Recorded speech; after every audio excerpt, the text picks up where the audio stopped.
You are watching CIOTV by Enterprise IT World, a production of Accent Infomedia. Thank you so much. So good evening and welcome everyone to this first panel discussion today on the strategic adoption of new age technologies, including GenAI, IoT, automation for business growth. So we are living in an era where I think technology is having an unprecedented impact on every sphere of business, and the kind of impact that we see is something which is unseen. So the kind of impact that is creating is something which will perhaps create the foundation for the next gen of workforce as well. The skill sets which are required in the industry is also changing. So it's a very opportune moment for all of us to really look into how it is impacting business operations as well as strategies.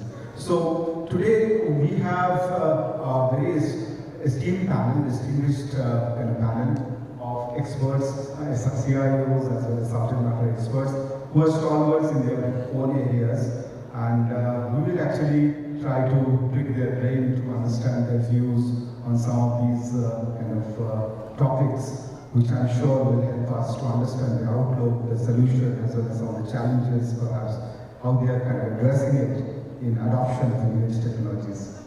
So we'll try to see how we can delve into areas like AI, ML, GenAI in particular as well, plus also automation, blockchain, quantum computing, whatnot. I'm sure those things will come up in our discussion as we go along. So with that, let me deep dive into the session, and in no particular order, perhaps I'll start Abhijit yourself.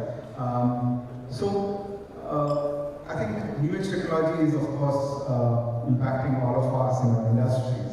But from your perspective, right, in your industry, what it means, right? And I think given that we have a diverse panel from all industries, we'd like to hear the kind of impact from all the different industries. We'll start with you. I think you are from Lifesciences background. Let's start with that background. Good afternoon, everyone, or rather, it's evening, everybody. Because the room is pretty much empty. Okay, quick introduction. So I represent a company called Lifesciences. So we are into discovery chemistry, medicinal chemistry, research, R&D work. We are into bioinformatics and cheminformatics work. We also run analytical services. So overall, primarily, catering to life science, pharma companies, biotech companies, etc. So that's basically what we do. So it's interesting questions, and we have various aspects of our services where I think the NextGen technology is playing a very critical role.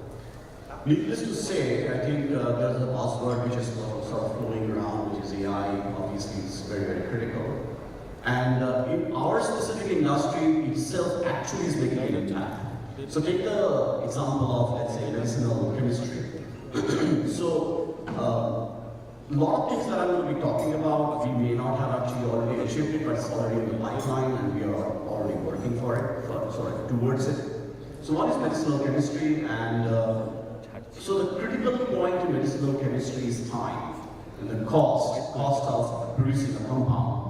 So the heat to lead optimization using retrosynthesis prediction is very vital, and there nothing else can help other than AI, which is a predictive model.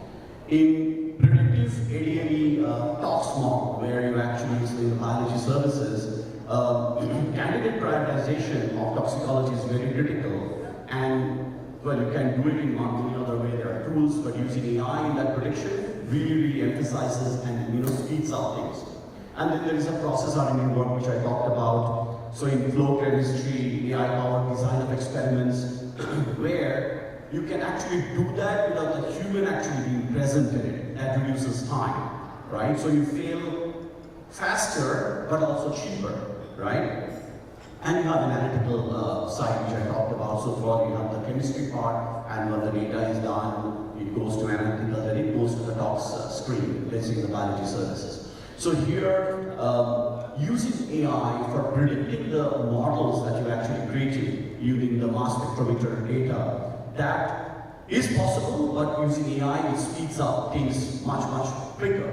We talked about bioinformatics and cheminformatics as well. And bringing those two things together is very vital. And again, a significant use of AI in that area. Then you have this in silico pharmacology, where you have the AI-driven identification model, which helps you to deduce that particular target compound much quicker.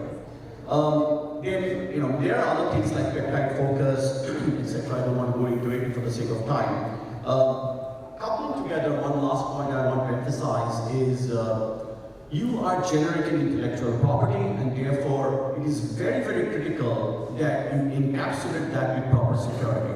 So we have a significant focus on data security, whether it's a SASE tool, whether it's things like ZTNA, having a SOC model in place. You need to basically assure the client that their IP and intellectual property is protected. Remember, everything I described is basically why you're working for the client. So when the client comes, ensuring the client data safety is very critical. So encapsulating that with cybersecurity, protection, data governance becomes very vital. So that's how sort of we're using the NextGen part. So I perhaps will go around the table to understand different perspectives from the different industries. Kripa, from your industry, if you can talk about what it means. I myself, Kripadyuti, I represent Ambuja Neotia Group, which has real estate, hospitality, healthcare, and education as their business. Now, very pertinent questions. In real estate, I start with real estate. In real estate, the throughput, and as per our Prime Minister's objective to be the third economy by 2030, so we have to increase the throughput by 3 times what we are existing leveraging right now. Now, manpower is a constraint because we certainly cannot generate manpower to increase the throughput in 2020. So some way or the other, this 3 multiply, we have to do some of the leveraging of the AI. Now, in real estate, if you see the whole cycle of a real estate, any real estate, be it a commercial, be it a residential, so we have a total gestation period of over 3 to 4 years. Now, if we were to squeeze that particular timeline so that we can certainly generate more throughput, so we have to start with the design. Now, Eastfire, the present practice before this GenAI came into picture of the architecture, designing. So usually conceptualization would take more than 3 to 6 months for a big project. So how the project should look like. So there is no baseline. So architects are put themselves into the drawing board, preparing multiple designs and throw it to the companies, our company and our team evaluate from multiple resources, which is the best way as per the design, as per the target audience of the market. Now, this entire cycle of 3 months to 6 months now reduced to 3 to 6 days because this primary job we will do with the AI. So AI actually created a baseline of 80 to 160 designs for the first round of screening, and once this first round of screening is sorted out with the 10 designs, we immediately put it to our chairman and to identify which is the most suitable as per the market, and then based on that we ask architect to participate, how you can elaborate based on this particular selections. So we sorted out that part. That's one on the design. Now coming down to execution, primarily in execution there are 2 aspects. One is delivering the brick and mortar, and another thing is inspection, because the quality, entire quality, because it's a very secure, because we live, our dream lives in our homes. So we have to build it's for the generations. So therefore, this inspection primarily was entirely manual. Somebody has to stop because during the construction period we don't have the leverage of the lifts and all, elevators and all. So it's only a construction elevator. So somebody has to go step by step and take a pictures and identify manually what is goes wrong, what is goes right. So now we go with the helmet mount camera and drone to inspect entire thing. So primarily a single inspection will happen in a quarter. Now we do every month of inspection, and entire inspection will spend 1 week. So that's again squeezing the time. So that's about the inspection. Now finally coming down to our backend processes. So which primarily on the GRL side, on the SAP side, because in end of the day, all the transaction has to be posted for the financials. So now, whenever we come to that, so we identified during the GRN at night, because most of the, due to the traffic rules, most of the GRN, most of the entries, goods entries are happening in the midnight. During the midnight, it is very difficult for positions to have the knowledgeable right person at the gate who is actually validating everything, quantity, quality and everything, and then do it. So right now we are doing it with the just with the AI. The AI scans the challan. From that it is posted. It is actually parking the document, not posted.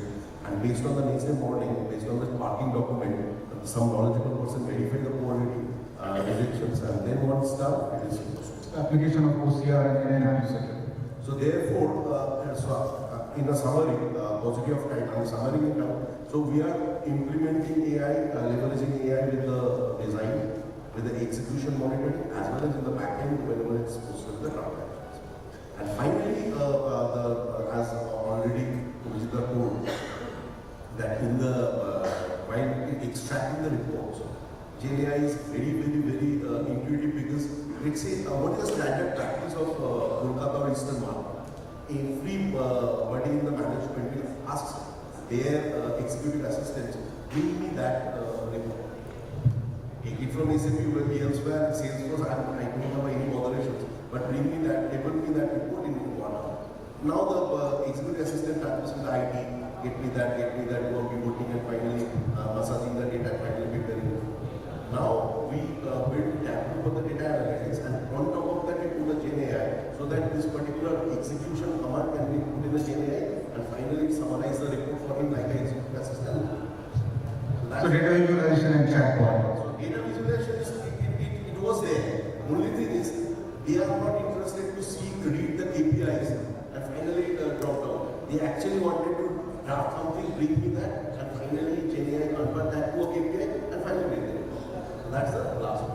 That's all about. So we are very happy with this advent of the AI, because in the real estate market, it's drastically squeezed the sector.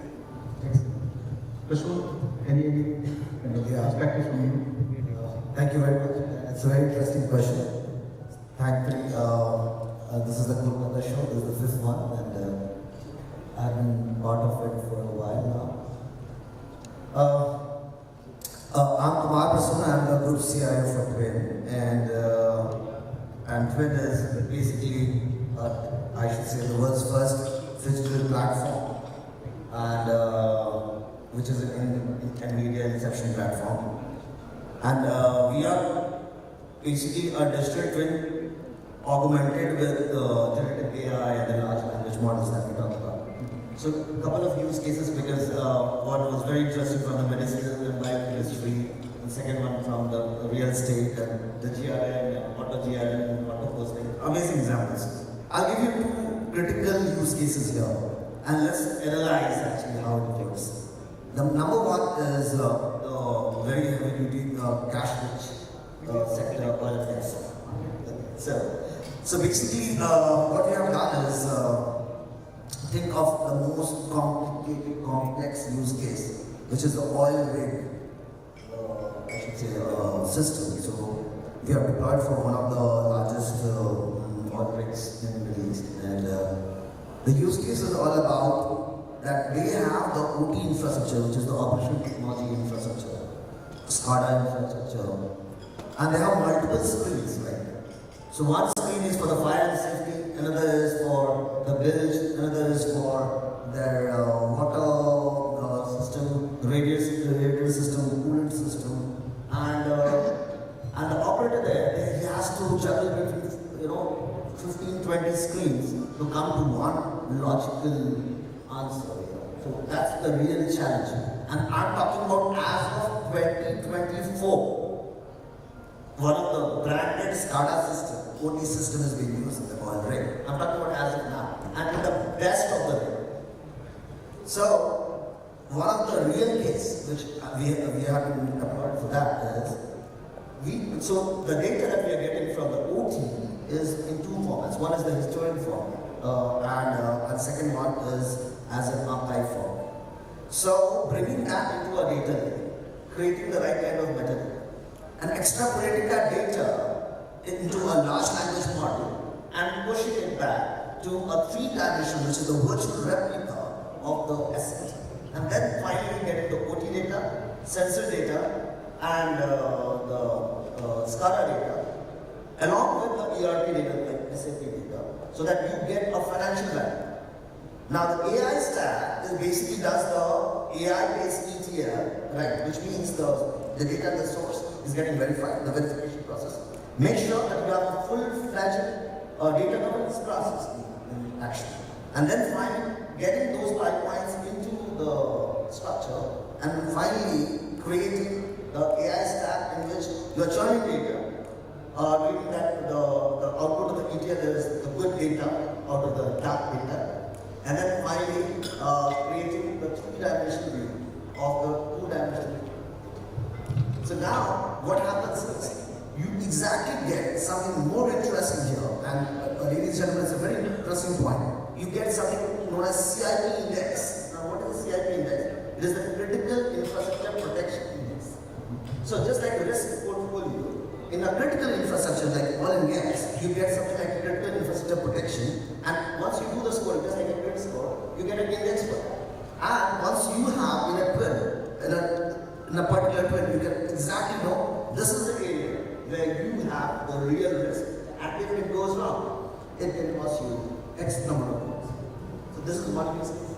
Second one, in one of the largest Japanese manufacturing,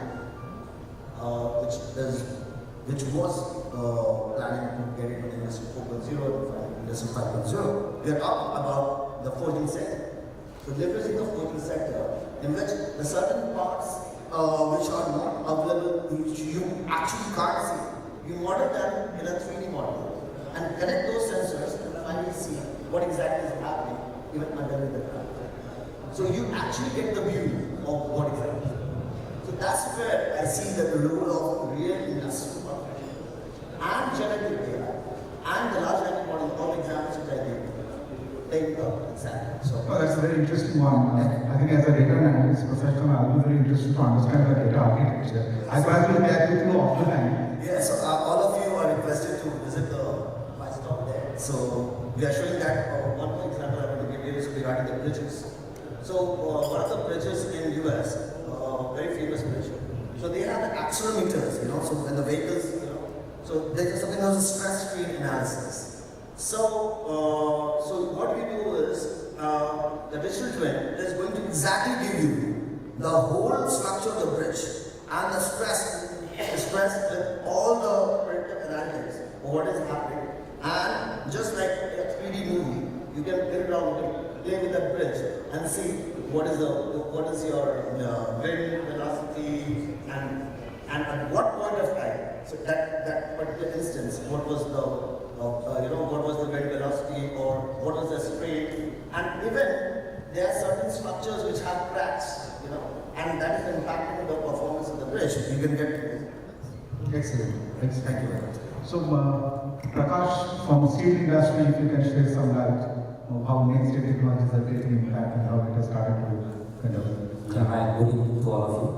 So I'm basically from the Shyam steel industry. We are one of the TNT manufacturing. Apart from that, other verticals from the metal and mining softwares and the startups. So when come to the Gen Next technology, I always believe first automation to innovation to build the better future. Because without automation, we can't perform the Gen AI. So how? Take an example of manufacturing industry or whatever any industry. First, you have to understand, like we practically understand where automation is required, because it will give the foundation of data. Once we are getting the data, then we perform the AI-related activities. So in steel industry, we have a lot of automations in the supply chain. We have automations in the customer supports. Take basic examples, because if I give the furnace example, how that digital will happen in the furnace, it little bit, everyone cannot, because we practically see how the things going on. So take an example of chatbot, customer support. Now every company nowadays is using the chatbot applications. What happened from tradition to chatbot, things are going to update it. So we are getting automation in the chatbot. Now we are getting a lot of data. Now use the AI. What are the common problems of your customers? Based on that, give the solution. So that is the one use case for the GenAI with the help of automation. Take an example of manufacturing. He gave an example of digital twin. Nowadays, what happened? Every company, every organization, every meetings, people are discussing on 3 topics: GenAI, ESG, and security. So security तो आज सबने देख लिया. What happened with the Microsoft and the CrowdStrike? Okay. The thing is that always understand the basic concept. The basic is that you have to focus on your data points. If you have very good data points, you will perform GenAI, you perform whatever things you have. So in steel industry, we are currently working on a digital twin for our furnace. So in the furnace, what happened? There is a lot of processes going on. So there is different sensors. Suppose take an example. I want to create a digital. This is our factory, and we want to create a digital twin of this. It means a replica of this instance in a virtual world. Okay.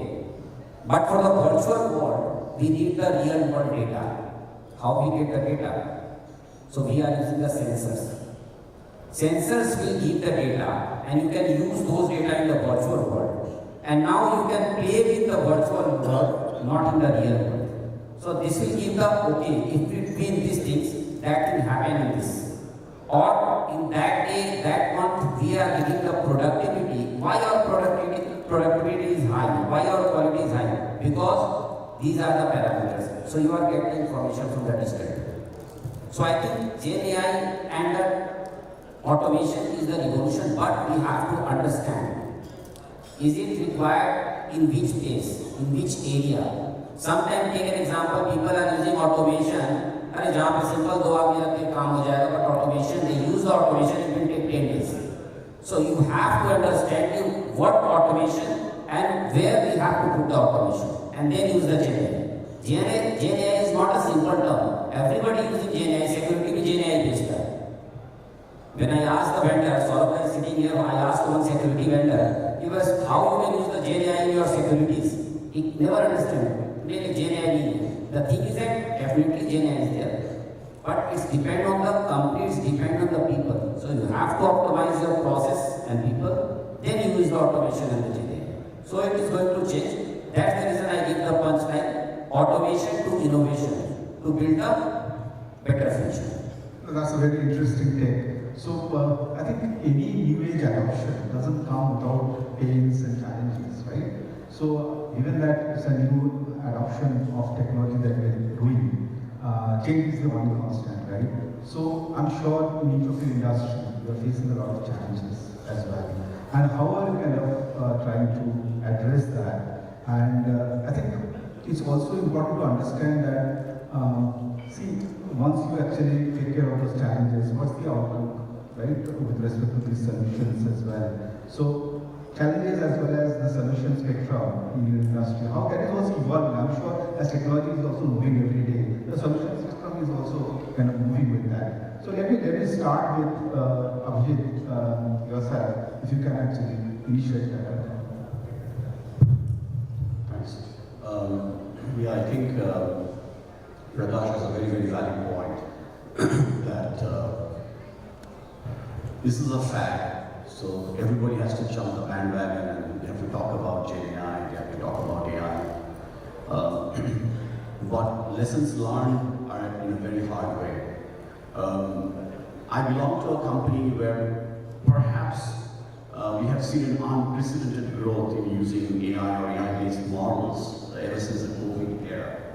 So let's take a step back and let's understand what's the need and the urgency, as he's just pointing out. Today, the drug companies or the biogenetics company, they want hit-to-lead optimized, as I talked about. They want a shorter time cycle from lab to manufacturing, right? And they want at a very cheaper cost, right?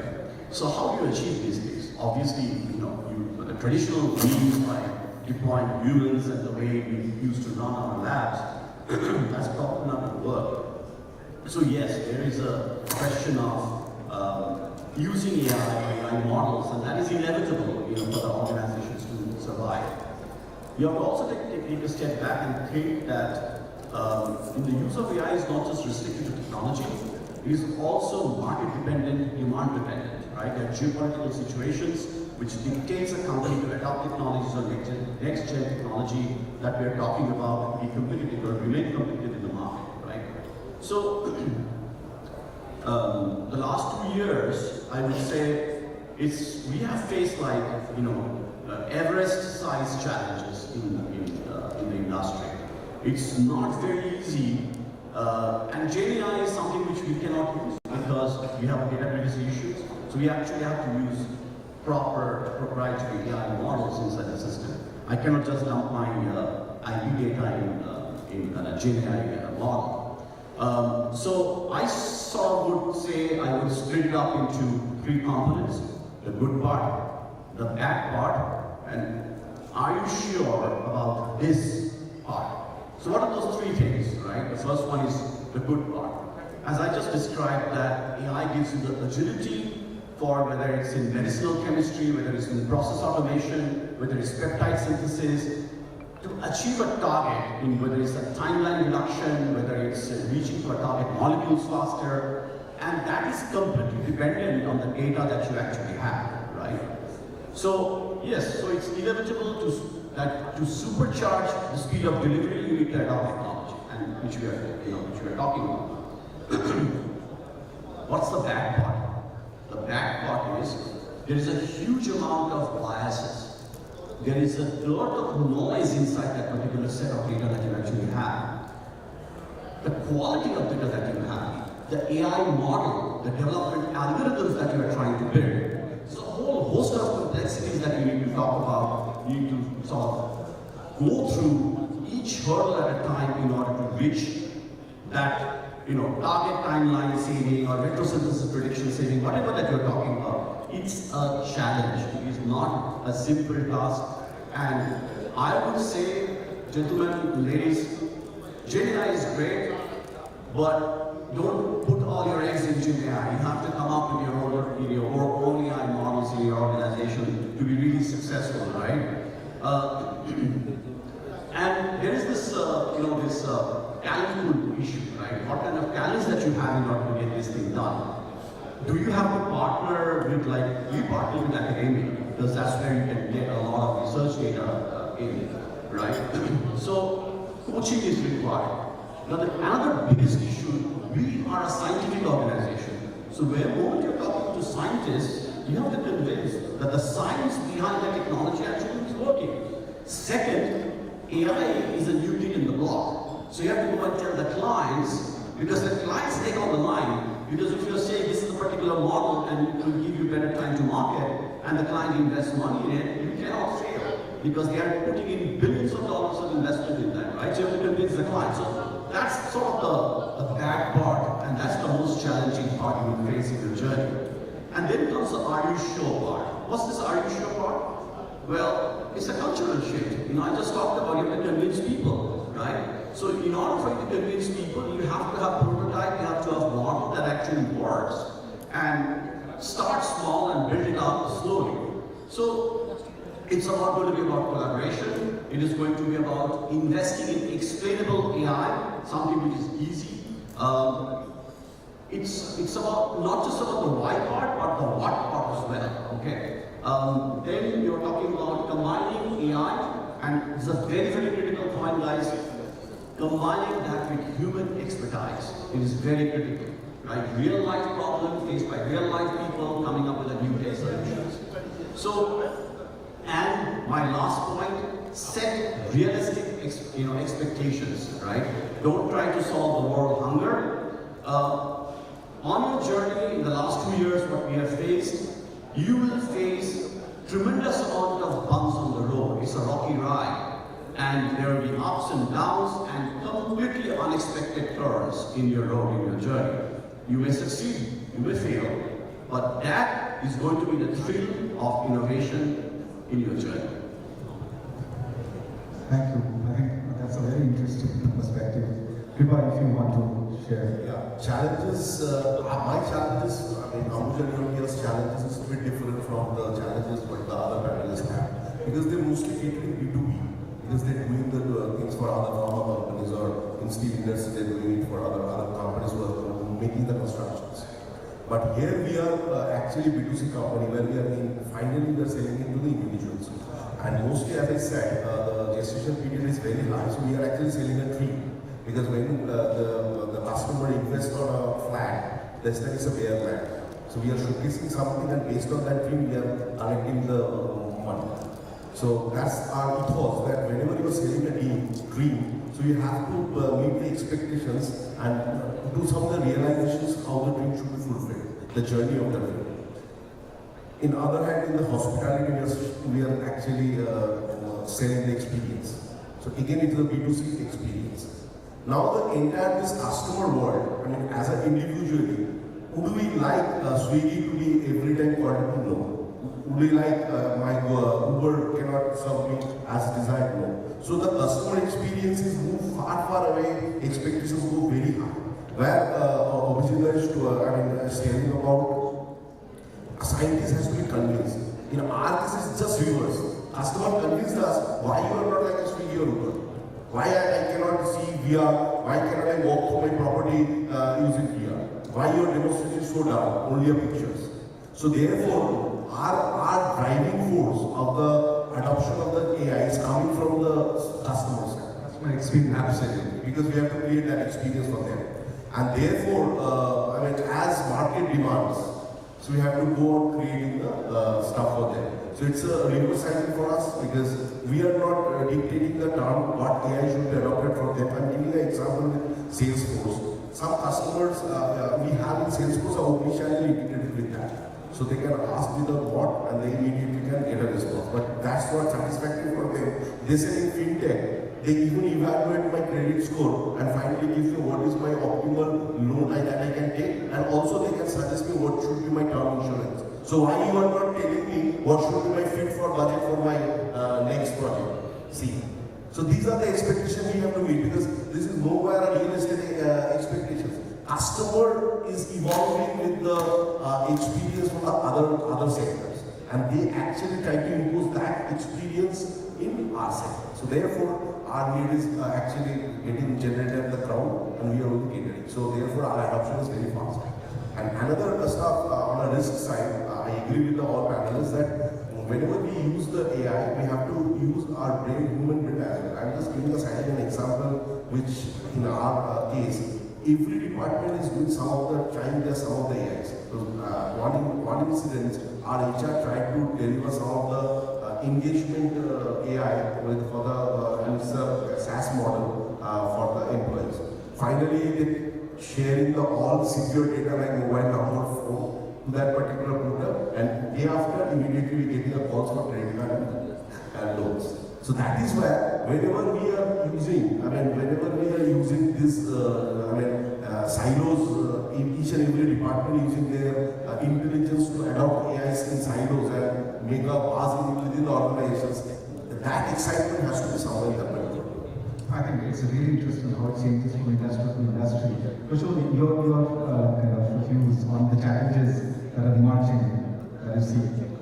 Actually, since Abhijit and I share almost, we have a hedgehog actually, especially on the amalgamation of deep science and deep tech. So the challenges are almost the same, almost similar, I can say. Responsible AI, ethical AI, explainable AI, definitely. Data governance, I'm just putting the pointers because I understand we have a very short time now. So, because he has mentioned in detail. So, data privacy, data governance. What is very, very important for us, actually, it's a very arduous task, honestly. Like, when you actually, he spoke about the steel industry and the furnace modeling, blast furnace modeling, smelters, and having the BOM, which is the bill of materials, analysis and integrated with the SAP and then the SCADA system. All of these together, it's a humongous, it's a real arduous task. So the change management has to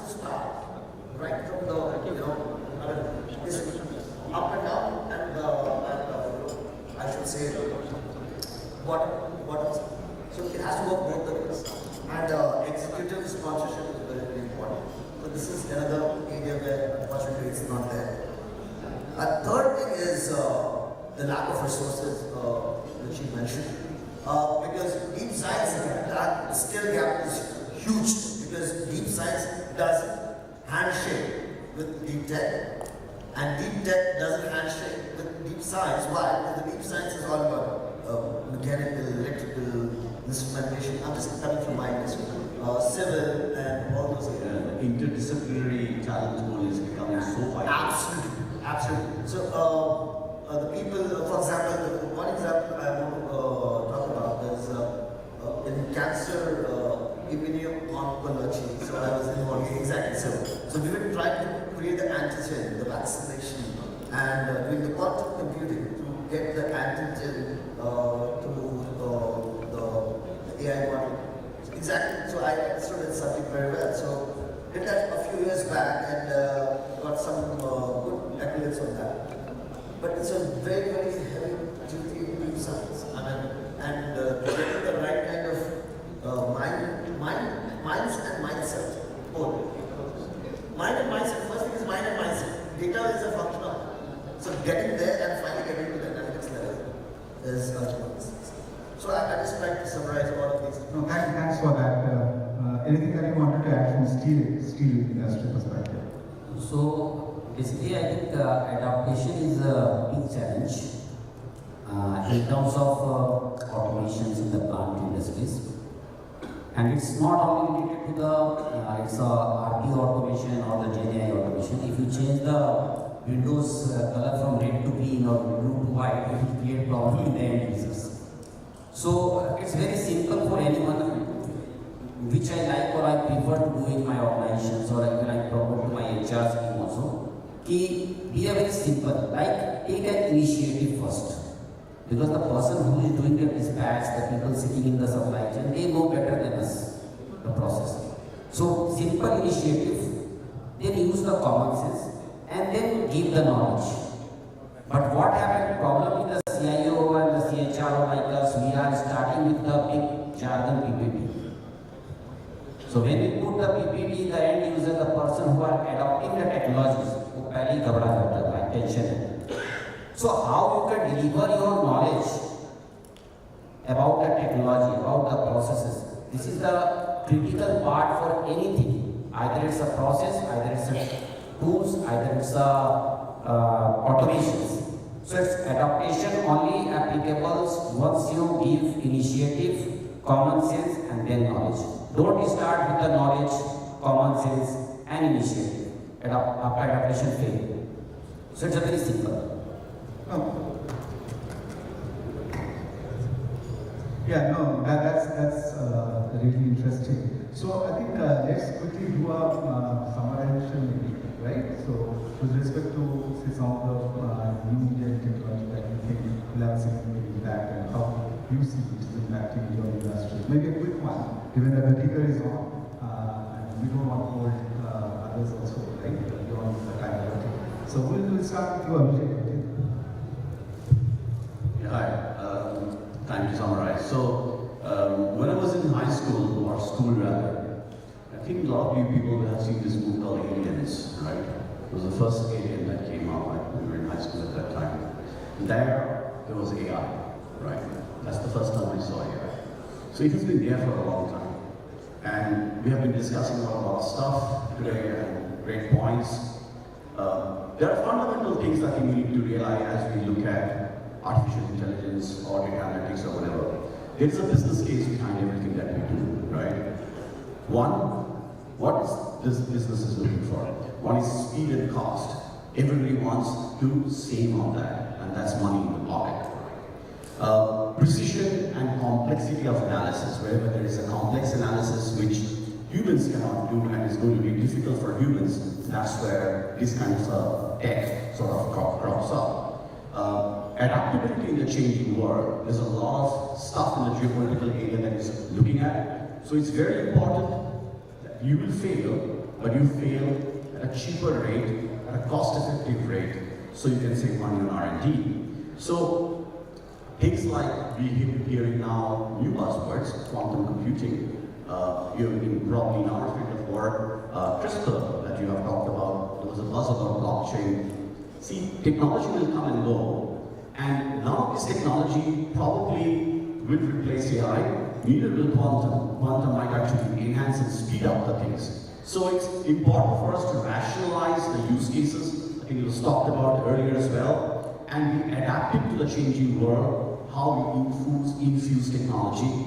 And it's very, very important to understand what technology you want to infuse in your business. So it's be pragmatic and be innovative and be ready to take risks. Short answer, digital twins, 3D printing, and AI for the customers. These are the 3 areas where we're exploring and certainly demand is. Excellent. Prasoon, a quick one, 30 seconds. Responsible AI. That's it. Super automations and then Gen AI. I think we can go on and on. This is a topic I think which is so interesting that we can go on and on. But I think there is a timer which I is stating that it's perhaps time to wind this up. You have been a lovely audience. Thank you for being such a lovely audience. And I'm sure you have got some ideas from this collective experience of industry experts of how to approach the adoption of new technologies. With that, let me close this here. Thank you so much and have a great evening. Thank you so much.